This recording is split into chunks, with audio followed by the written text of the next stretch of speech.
ઉપલેટા ગામ, અમારા મિત્ર માલદેવભાઈ આહિરનું ગામ. માલદેવભાઈ, ઉપલેટા કેવું છે? ઉપલેટા આમ આપણે દરેક ધરતીના અલગ અલગ ઉપમાઓ હોય.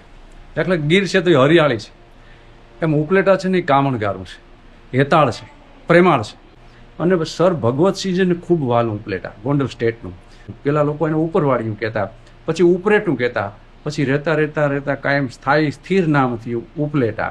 એટલે ઉપલેટ નામની વનસ્પતિમાંથી આ ગામનું નામ ઉપલેટા પડ્યું છે. અને ભગવતસિંહને ખૂબ પ્યારું છે. અહીંના માણસો, અહીંની સંસ્કૃતિ ખૂબ હેતાળ અને પ્રેમાળ માણસો છે. અને એકદમ 52 ગામડાનું હટાણું અહીં ઉપલેટામાં થાય. એટલે વેપાર ઉદ્યોગ નાના મોટા બધા અહીં નભે છે. અને બહારથી આવેલા માણસો પણ અહીં નભે છે. કે અહીં રાજમહેલ જેવી ફિલ્ટર પાણીની ટાંકી છે, રાજમહેલ જેવી.